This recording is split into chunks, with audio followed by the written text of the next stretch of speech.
22। आप सबका बहुत बहुत स्वागत है फिर से आपको अपने YouTube चैनल माइंडेड स्टडी 22 में। तो दोस्तों, जैसा कि आप सभी जानते हो, हमने हिस्ट्री की एक न्यू सीरीज स्टार्ट की थी और उस सीरीज में हमने बात की थी एनसीईआरटी क्लास 6 हिस्ट्री पर और उसका हमने अध्याय नंबर 1 का अध्ययन कर लिया है। आज हम अध्ययन करने वाले हैं अध्याय नंबर 2 का। बहुत ही डिटेल के साथ हम अध्याय नंबर 2 को समझने वाले हैं। इससे रिलेटेड प्रत्येक फैक्ट को कवर करने वाले हैं। बहुत ही मजा आने वाला है वीडियो में। वीडियो को लास्ट तक जरूर देखिए, बने रहिए हमारे साथ। तो चलिए बिना टाइम वेस्ट किए हुए हम करते हैं वीडियो को स्टार्ट एंड टॉपिक को स्टार्ट। तो दोस्तों, आज का हमारा टॉपिक है अध्याय नंबर 2 एनसीईआरटी क्लास 6 इतिहास का। इसमें हम समझेंगे आखेट खाद्य संग्रह से भोजन उत्पादन तक का सफर, यानी किस तरीके से आरंभिक लोगों ने आखेट किया, उसके बाद वो क्या करने लगे, खाद्य संग्रह करने लगे और आखेट और खाद्य संग्रह से धीरे धीरे उन्होंने क्या कर लिया, भोजन उत्पादन को उगाना आरंभ कर दिया, यानी भोजन उत्पादन करना शुरू कर दिया। तो इसका जो प्रोसेस रहा, यानी भोज आखेट और खाद्य संग्रह से भोजन उत्पादन तक के बीच का जो प्रोसेस रहा, उस टाइम उन्होंने किन किन परिस्थितियों का सामना किया, किस तरीके से उन्होंने खाद्य संग्रह से भोजन उत्पादन तक का सफर तय किया, उस पूरे सफर को हम इस वीडियो में जानने वाले हैं बहुत ही डिटेल के साथ। तो दोस्तों, जब हम इस चैप्टर का अध्ययन करते हैं तो इस चैप्टर का पहला फैक्ट हमको याद होगा कि हमने पहले वाले चैप्टर में, चैप्टर 1 में बात की थी आरंभिक मानव के बारे में। तो यहाँ पे भी जो पहला फैक्ट है वो आरंभिक मानव से जुड़ा हुआ है, आरंभिक मानव पर डिपेंड है। तो आरंभिक मानव के बारे में आप बहुत कुछ जानते हो। यदि आप चैनल पर न्यू हैं तो आप शायद आरंभिक मानव के बारे में नहीं जानते होंगे। तो जानने के लिए आप हमारे चैनल की प्लेलिस्ट में जाइए, वहां से चैप्टर 1 वाली वीडियो को देखें, वो 2 पार्ट में बटी हुई है और उसको जब देखोगे आप तो उसमें डिटेल से मैंने बताया है आरंभिक लोगों के बारे में, आरंभिक नगर के बारे में और भी बहुत सारा। तो वहां पे आप देखकर तब इसको देखें बाद में, तब ये बढ़िया तरीके से आपके समझ में आ जाएगा। ठीक है, तो अब हम बात करते हैं आरंभिक मानव वाले फैक्ट पे। देखिए अब यहाँ पे किस तरीके से वे आखेट खाद्य संग्रह से भोजन उत्पादन तक का सफर तय करते हैं, देखते हैं। देखिए आरंभिक मानव की जब हम बात करते हैं तो उसमें जो पहला फैक्ट है, यानी चैप्टर 2 अध्याय 2 में जो फैक्ट है पहला, वो है ये आरंभिक मानव इधर उधर किस लिए घूमते थे, यानी इधर उधर घूमने का इनका रीजन क्या था, कारण क्या था। ये सब मैंने चैप्टर 1 में भी बताया है, फिर भी एक बार पॉइंट से हम इनको देख लेते हैं।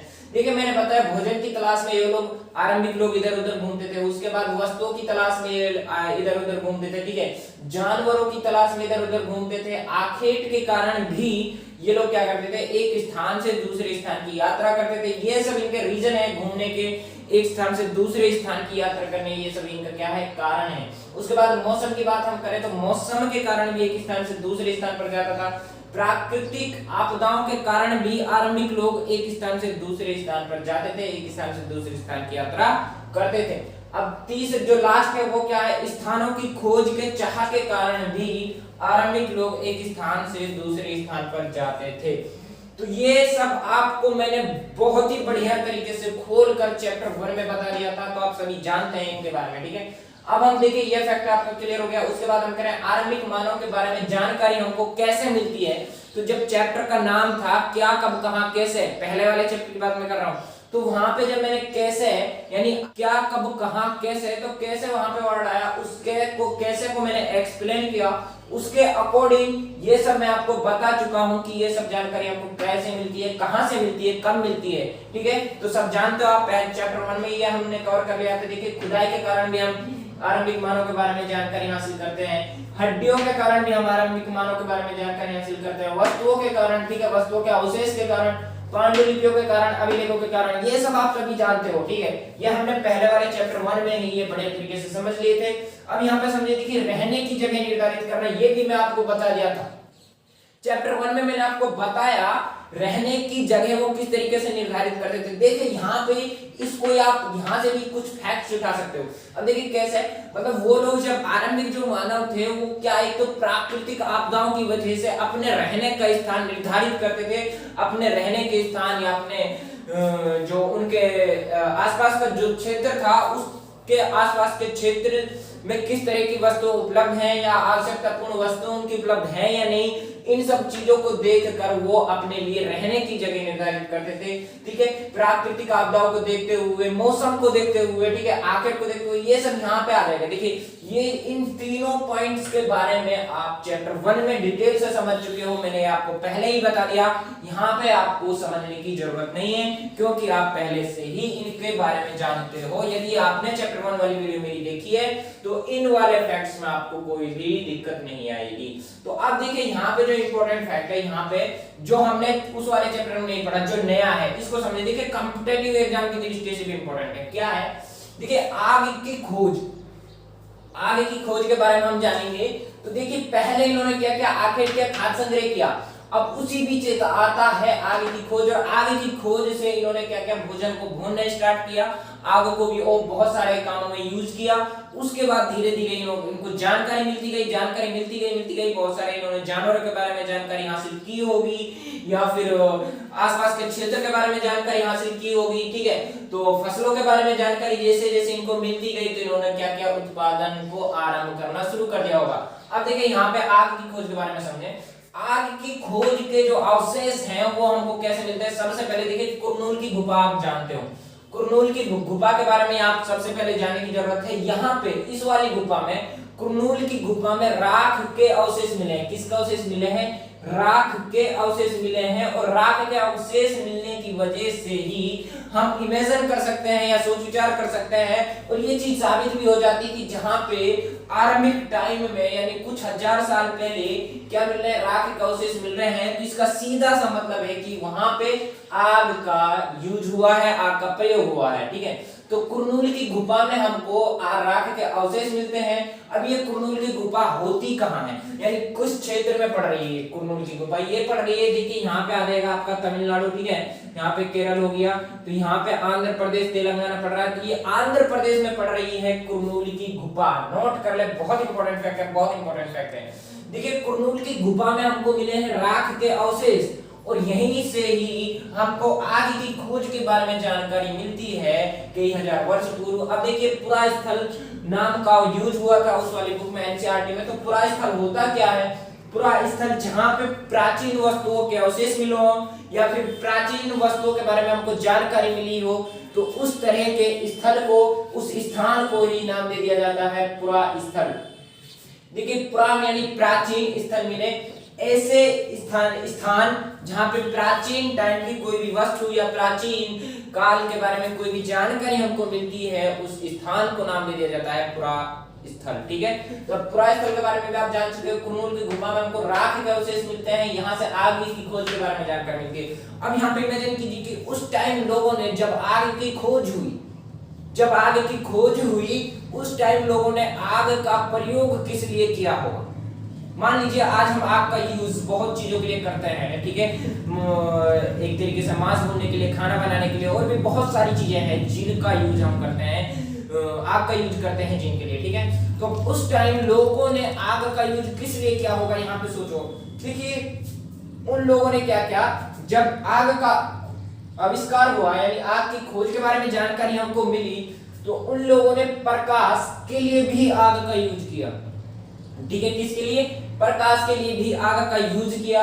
दूसरी बात, सर्दी से बचने के लिए भी उन्होंने आग का यूज किया, और हम भी करते हैं। जो लोग जो इस टाइम में हम आग का यूज करते हैं वो ही प्राचीन काल में जब आग का आविष्कार हुआ, आग के बारे में जानकारी मिलती है, तब भी उसी के लिए आग का यूज हुआ था। देखिए आग का यूज हुआ प्रकाश के लिए, जो कि आज हम भी करते हैं। मान लीजिए हम पढ़ते हैं या फिर कुछ भी काम करते हैं, लाइट नहीं आती है तो हम क्या करते हैं, एक बाती बनाते हैं और बाती में आंच लगा देते हैं, उसको तेल में भिगोकर उसमें हम क्या कर देते हैं, आंच लगा देते हैं। वो क्या कहते हैं, प्रकाश का काम कर रही है वहां पे आग, ठीक है। तो प्रकाश के लिए हम आग का यूज करते हैं, जो कि प्राचीन काल में भी प्रकाश के लिए आग का यूज किया गया था। सर्दी से बचने के लिए आजकल हम क्या कर रहे हैं, सर्दी के मौसम यानी सर्दियों में हम सर्दी से बचने के लिए आग का यूज करते हैं या नहीं करते हैं? बिल्कुल करते हैं। उसके बाद खतरनाक जानवरों को दूर भगाने के लिए आग का यूज किया गया था। यहाँ पे ये इंपॉर्टेंट है। देखिए उस टाइम क्या था, लोगों के पास बस्ती नहीं थी, ठीक है। हम आरंभिक टाइम की बात कर रहे हैं, आज से कई लाख वर्ष पूर्व की। लोगों की बस्ती नहीं थी, नगर नहीं थे, ठीक है। तो नगर आ रहे हैं आपके 4700 वर्ष पूर्व, ठीक है। तो नगर भी नहीं थे, गांव भी नहीं थे, ठीक है। तो उस टाइम क्या था, लोग एक स्थान से दूसरे स्थान पर घूमते रहते थे, उनका कोई ठिकाना नहीं था। तो उन्होंने क्या किया, जो खतरनाक जानवर होते थे, मान लीजिए उनको ये यहाँ पे मध्य प्रदेश के आसपास रहना है, ठीक है। और यहाँ पे जब वो आए, कुछ है नहीं भाई, गांव नगर वगैरह, गांव बस्ती बस्ती कुछ है नहीं, तो वो यहाँ आके बस गए, ठीक है। तो अब उन्होंने क्या किया, यहाँ पे जो खतरनाक जानवर होते थे उनको दूर भगाने के लिए आग का यूज किया, ठीक है। तो आग का यूज किस लिए किया, खतरनाक जानवरों को दूर भगाने के लिए भी उन्होंने किया, मांस को भूनने के लिए भी आग का यूज किया। और धीरे धीरे इस तरीके से क्या हुआ, वो जो खाद्य संग्रह एकत्रित कर रहे थे आज से कई लाख वर्ष पूर्व लोग, आरंभिक लोग, उन्होंने क्या किया, धीरे धीरे जैसे जैसे उन्होंने इस तरह की जो उनकी परिस्थितियां बदलती गई, तो वो भोजन उत्पादन तक आ जाते हैं। तो ये जैसे जैसे हम स्टेप बाय स्टेप बढ़ते रहेंगे, ये आप सब धीरे धीरे समझ जाओगे। तो आग का यूज किस लिए किया गया था जब आग की खोज हुई, ये सब आप जानते हो, भूनने, मांस भूनने के लिए, ठीक है, कुछ भी चीज भूनने के लिए, खतरनाक जानवरों को दूर भगाने के लिए, सर्दी से बचने के लिए, प्रकाश के लिए। कुरनूल की गुफा में हमको क्या मिलते हैं, राख के अवशेष मिलते हैं, और वहीं से हम मेजर करते हैं, वहीं से सोच विचार के अनुसार, और वहीं से हमको क्या मिलती है, आग की खोज के बारे में जानकारी मिलती है। कुरनूल की गुफा पड़ती है आंध्र प्रदेश में, ठीक है। तो यहां तक समझ गए। अब हम बात करते हैं फैक्ट नंबर 5 पर। देखिए, पांचवा महत्वपूर्ण तथ्य क्या है, इसमें हम जानने वाले नाम और तिथियों के बारे में। हमने चैप्टर नंबर 1 में बात की नाम और तिथियों के बारे में, यानी तिथियों के मतलब के बारे में, ठीक है। तो वो सब डिटेल्स मैं आपको बता चुका हूं, तिथियों का मतलब यानी तिथियों को किस तरीके से यूज किया जाता है, उनका नाम किस तरह से या किस टाइम से या किस काल में उनके लिए किस शब्द का यूज होता था, और आज के टाइम में उनके लिए किस शब्द का यूज हो रहा है, वो सब बता चुका हूं मैं चैप्टर नंबर 1 में। अब यहाँ पे बताने जा रहा हूं मैं, यहाँ पे देखिए काल के बारे में, समय के बारे में, किस तरीके से आरंभिक टाइम में लोगों ने समय को नाम दिया, यानी काल का नाम दिया, जैसे कि भाई प्रेजेंट काल, ठीक है, ऐसे वर्तमान काल, भविष्य काल, भूतकाल, उस तरीके से उन्होंने किस तरीके से नाम दिया। आजकल जो हम नाम देखते हैं, भविष्य काल, ठीक है, वर्तमान काल या भूतकाल, इस तरीके के नाम सब देखते हैं काल से रिलेटेड। अब प्राचीन काल की हम बात करें, आरंभिक टाइम की बात करें, तो आरंभिक काल को, तो यहाँ पे देखिए आरंभिक काल को क्या कहा गया, पुरापाषाण काल कहा गया, ठीक है। आरंभिक काल को क्या कहा गया, पुरापाषाण काल कहा गया। और आरंभिक काल बोल दो या पुरापाषाण काल बोल दो, लेकिन यहाँ पे पुरापाषाण काल का जो समय रहा, यानी आरंभिक काल का जो समय रहा, वो रहा 20 लाख वर्ष से 12,000 वर्ष तक, यानी 20 लाख साल पहले से 12,000 साल पहले तक कौन सा काल रहा, आरंभिक काल रहा, या फिर आप बोल सकते हो पुरापाषाण काल रहा, ठीक है। यानी 20 लाख से 12,000 वर्ष तक के काल को कहा गया या नाम दिया गया पुरापाषाण काल या आरंभिक काल। अब देखिए पुरापाषाण काल की कुछ खासियत हम जान लेते हैं। देखिए पुरापाषाण काल दो शब्दों के मिल से बना है, पुरा तथा पाषाण।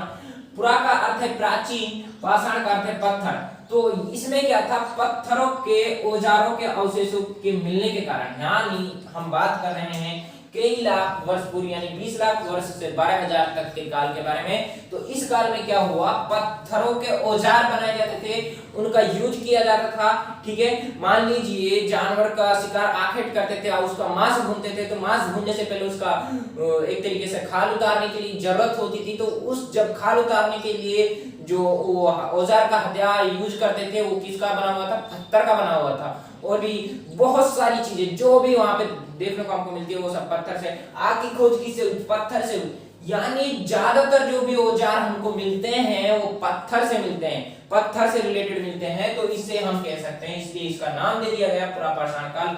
यानी उस काल में पत्थर का बहुत ज्यादा महत्व था, ठीक है। पत्थर के बहुत सारे औजार थे जिनका लोग यूज करते थे, ठीक है। तो यहाँ पे पत्थर के औजारों के अवशेष मिलने के कारण इस जो काल को, यानी 20 लाख वर्ष पहले से 12,000 वर्ष पहले तक को नाम दे दिया गया पुरापाषाण काल, ठीक है। अब पुरापाषाण काल के बारे में आप जान चुके हो। आरंभिक काल को, अब देखिए पुरापाषाण काल 3 भागों में बांट दिया।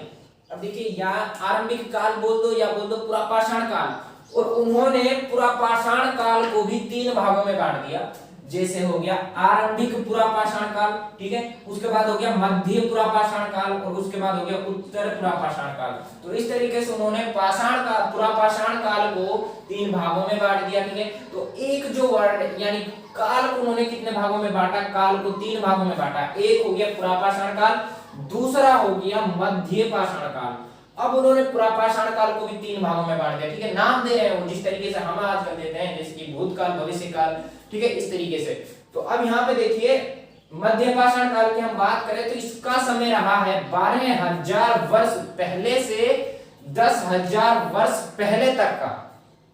ठीक है, यानी हम बात करें प्राचीन काल की, ऐतिहासिक काल की, अब से पहले वर्षों की हम बात कर रहे हैं, तो उनका जो मध्य पाषाण काल था वो उसका जो काल का जो समय रहा है, टाइम पीरियड रहा है, वो रहा है 12,000 वर्ष पहले से 10,000 वर्ष पहले तक का। ठीक है, इसके जो बीच का जो टाइम पीरियड रहा है यानी 12,000 से 10,000 तक का, उस काल को नाम दिया गया है मध्य पाषाण काल। ठीक है, अब देखिए मध्य पाषाण काल में क्या है, इसमें क्या है, पर्यावरणीय बदलाव का प्रभाव हमको देखने को मिलते हैं कि इस काल में ज्यादातर जो इफेक्ट पड़ा था वो पर्यावरणीय बदलाव पर पड़ता है। ठीक है, तो अब इससे रिलेटेड हम यहाँ पे कुछ उदाहरण भी देने वाले हैं, लेकिन थोड़ा आगे हम वो बता देंगे सब डिटेल से। देखिए अब यहाँ पे क्या है कि पर्यावरणीय बदलाव के कारण भी हमको, या पर्यावरण का बदलाव से रिलेटेड भी इफेक्ट हमको देखने मिलते हैं मध्य पाषाण काल में। अब यहाँ पे देखिए इस मध्य पाषाण काल को लघु पाषाण या माइक्रोलिथ का युग भी कहा जाता है। इसका रीजन क्या है, लघु पाषाण काल, मध्य पाषाण काल को लघु पाषाण काल भी कहा जाता है। अब लघु पाषाण काल इसको क्यों कहा जाता है, देखिए एक तो इसकी सबसे बड़ी खासियत इस टाइम यानी 12,000 वर्ष से 10,000 वर्ष के बीच क्या हुआ, पर्यावरणीय बदलाव भारी मात्रा में देखने को हमको मिलते थे। अब यहाँ पे क्या हुआ, लघु पाषाण का एक वर्ड आ गया, तो इस टाइम यहाँ पे जो पुरापाषाण काल था, यहाँ पे पत्थरों का औजार बनाए जा रहे थे, बड़े बड़े पत्थरों का, छोटे भी थे बड़े भी थे, लेकिन इसमें क्या था, इसमें छोटे छोटे पत्थरों के छोटे छोटे हथियार बनाए जाने लगे, इसलिए औजार बनाए, सॉरी हथियार नहीं कह सकते हम, हथियार भी बोलते तो कोई बड़ी बात नहीं है, बहुत सारे हथियारों के लिए भी उनका यूज हो जाता था। ठीक है, तो औजार या हथियार आप जो भी नाम दो वो दे सकते हो।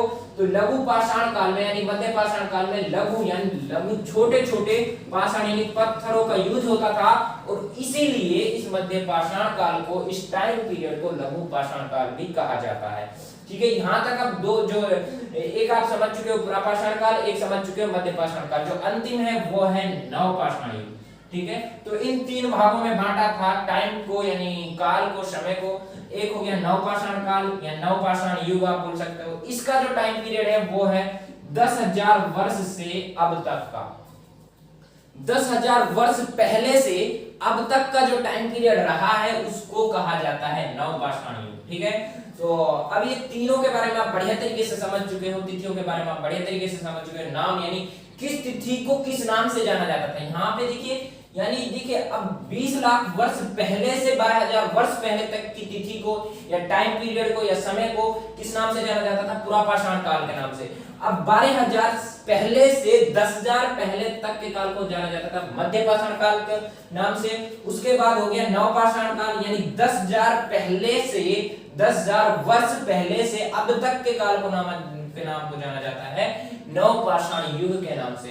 तो इस तरीके से अब तिथियों और नामों के बारे में भी आप जान चुके हो। अब जो है यहाँ पे देखिए मैंने बात की थी मध्य पाषाण काल में कि मैं पर्यावरण से रिलेटेड आपको एग्जांपल दूंगा। यहाँ पे देखिए एग्जांपल हमको मिलता है बदलती जलवायु। इसमें क्या हुआ, 12,000 वर्ष पूर्व बदलाव मिलते हैं दुनिया की जलवायु में। दुनिया की जलवायु में 12,000 साल पहले क्या हुआ, बहुत बड़ा बदलाव आता है, और उस बदलाव के का प्रभाव क्या पड़ता है, देखिए बदलाव के कारण यानी जलवायु के कारण में पर्यावरणीय बदलाव आया। पर्यावरण बदलाव किसके कारण आया, दुनिया की जलवायु में परिवर्तन होने लगा, जलवायु पर प्रभाव पड़ने लगा। उससे क्या हुआ, गर्मी बढ़ने लगी। गर्मी जब बढ़ने लगी तो वहां पे क्या हुआ, घास वाले मैदान बनने लगे। ठीक है, जो क्षेत्र था उस जहां पे इसका ज्यादा इफेक्ट पड़ा, दुनिया की जलवायु पर ज्यादा इफेक्ट पड़ा, जहां पे इसका ज्यादा इफेक्ट पड़ा वहां पे क्या हुआ, गर्मी तो बढ़ने लगी, और गर्मी बढ़ने से क्या हुआ, घास वाले मैदान बनने लगे उस क्षेत्र में। ठीक है, घास वाले मैदान तो बनने लगे। अब यहाँ पे क्या हुआ, बड़ी संख्या में भाई जो जानवर घास खाते थे वो यहाँ पे आकर रहने लगे, इसके आसपास के क्षेत्र में आकर रहने लगे, क्योंकि उनके आवश्यकतापूर्ण साधन या उनकी आवश्यकतापूर्ण वस्तुएं या उनका चारा या एक तरीके से बोल सकते हैं उनका खाद्य भोजन यहाँ पे उपलब्ध था, इसलिए वो यहाँ पे आकर रहने लगे। ठीक है, अब यहाँ पे क्या हुआ, इस तरीके से इफेक्ट पड़ा। तो अब जब जानवर यहाँ पे आए, संख्या उनकी बढ़ने लगी, तो अब यहाँ पे मैंने आपको एक बात बताई थी आखेट से रिलेटेड। अब आखेट क्या कौन करते थे? आरंभिक मानव करते थे। तो वो आरंभिक मानव आखेट करते करते जानवरों का आखेट करते थे। तो जानवरों की संख्या जब यहाँ पे बड़ी मात्रा में बढ़ने लगी, जानवरों के पीछे पीछे वो आरंभिक मानव भी आने लगे होंगे। ठीक है, क्या कह रहा हूं कि आरंभिक मानव थे वो आखेट करते थे, आखेट करने की वजह से यहाँ पे जानवरों की संख्या बढ़ गई और इन जानवरों के पीछे पीछे वो यहाँ पे आने लगे होंगे और यहाँ पे उन्होंने क्या किया होगा, हाँ ठीक है, पीछे पीछे वो आए और यहाँ पे उन्होंने जानवरों के खाने पीने के बारे में जानकारी हासिल की होगी। उसके बाद जानवरों के प्रजनन समय के बारे में भी जानकारी हासिल की होगी और धीरे धीरे वो क्या बन गए होंगे, पशुपालक बन गए होंगे। इस तरीके से हमको वहां पे से जानकारी मिलती कि उन्होंने मतलब पशुपालन कैसे किया। फिर जब उन्होंने खाने पीने के बारे में जानकारी हासिल की, प्रजनन समय के बारे में जानकारी हासिल की, ठीक है, फिर वहां पे वो भाई आखिर तो करते थे, उनसे जुड़े हुए थे, जानवरों से, पशुओं से जुड़े हुए थे। ठीक है, तो फिर उन्होंने उनके बारे में जब जानकारी हासिल की तो उनकी जो वस्तुएं थी, जो उनकी आवश्यकतापूर्ण वस्तुएं थी, उनके लिए उपलब्ध कराई होंगी, अपने घर में रखा होगा। धीरे धीरे वो क्या बनते गए, पालतू बनते गए और वो जो उनके पालने वाले थे आर्मिक मानव, उनको नाम दे दिया गया पशुपालक का। ठीक है, अब यहाँ पे जो सातवां फैक्ट है वो क्या है, खेती और पशुपालन की शुरुआत। तो पशुपालन की शुरुआत तो मैं यहाँ पे बता चुका हूँ आपको अभी कि किस तरीके से पशुपालन की शुरुआत होती है। अब खेती की शुरुआत कैसे होती है, यहाँ पे ये और समझने की जरूरत है। देखिए, जब हमने बात की यहाँ पे भोजन उत्पादन से पहले हमने की थी खाद संग्रह की, कि लोग क्या करते थे, आरंभिक मानव जो थे वो करते थे खाद एकत्रित करते थे, यानी भोजन को एकत्रित करते थे। अब भोजन को एकत्रित कहां से करते थे, मान लीजिए जो भी पेड़ पौधे होते थे, उन पेड़ पौधों से वो क्या करते थे, भोजन को बटोरते थे, जो क्या करते थे, भोजन का यूज करते थे, उसको बटोर कर एकत्रित कर वो एकत्रित करते थे। अब जैसे जैसे उनको मान लीजिए गेहूं के पौधे के बारे में जानकारी मिली होगी और उनको पता चला होगा कि ये भोजन का एक स्रोत है, भोजन के एक माध्यम है, इसको हम भोजन के रूप में यूज कर सकते हैं। तो गेहूं के पौधे के बारे में जानकारी मिली होगी तो सीधी सी बात है, पहली बार तो गेहूं का पौधा प्राकृतिक तौर पर उगा होगा। तो प्राकृतिक तौर पर जब गेहूं का पौधा उगा तो वो लोग वहां पे रह रहे थे, ठीक है, उसके बारे में उन्होंने सोच विचार किया होगा कि भाई इस पौधे को हम भोजन के रूप में यूज कर सकते हैं। तो उन्होंने जैसे जैसे उनके बारे में जानकारी हासिल की कि भाई पहले पौधा होता है और उसमें उसके बाद ये पकता है, उसके पकने के बाद इसमें दाने आते हैं, दाने के बाद उनके जो दाने होते हैं, जो बीज होते हैं, उनको हम क्या करते हैं, खाने के लिए यूज करते हैं। तो इस तरीके से जब इन्होंने धीरे धीरे जानकारी हासिल की होगी किसी भी पौधे के बारे में, तो वहां से क्या हुआ, इनको प्रोसेस को बारे में पता चल गया होगा कि किस तरीके से पौधे को उगाया जा सकता है।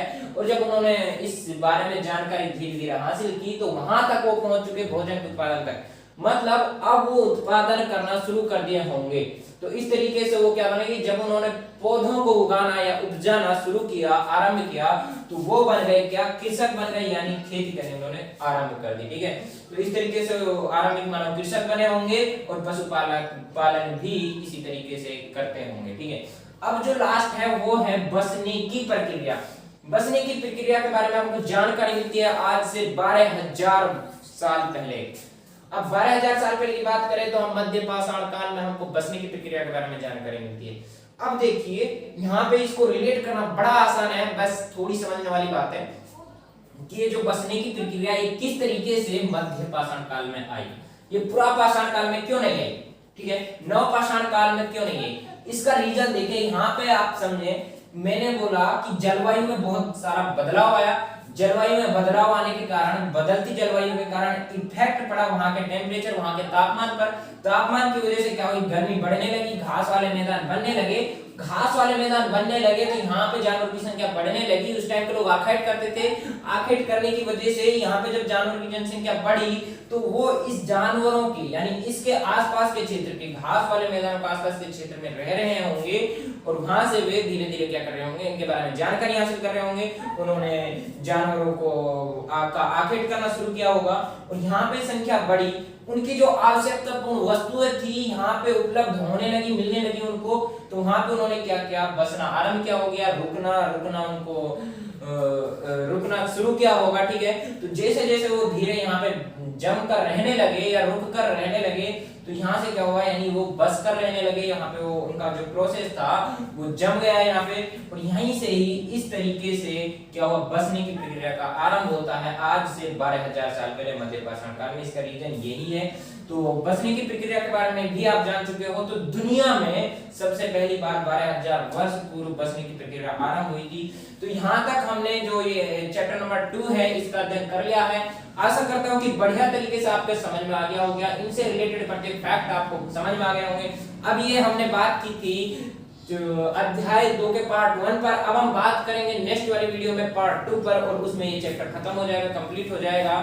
अब देखिए यहाँ पे बहुत सारे ऐसे फैक्ट्स हैं जैसे कि मैंने एक्सप्लेन नहीं की, ये तो मैं एक्सप्लेन पहले कर चुका हूँ। आप भाई आपने पहली वाली वीडियो तो आप सभी जानते हैं इनके बारे में। अब यहाँ पे जो ये है इनको आप बढ़िया तरीके से समझ चुके हो। अब हम बात करेंगे नेक्स्ट वाली वीडियो में।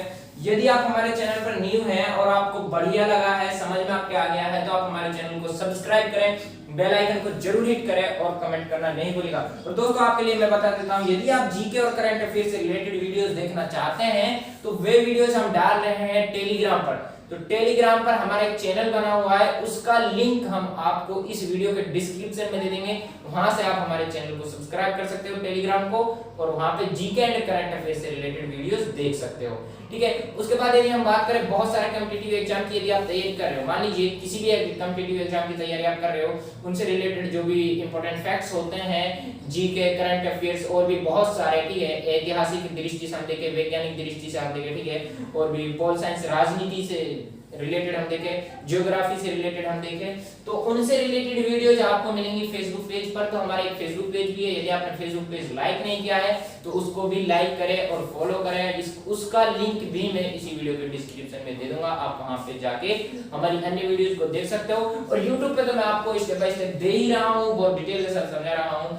तो आप हमारे चैनल को सब्सक्राइब करें, बेल आइकन को जरूर हिट करें और कमेंट करना नहीं भूलिएगा। तो दोस्तों बने रहिए हमारे साथ, मिलते हैं एक नेक्स्ट वीडियो में एक न्यू टॉपिक के साथ। तब तक के लिए थैंक यू सो मच।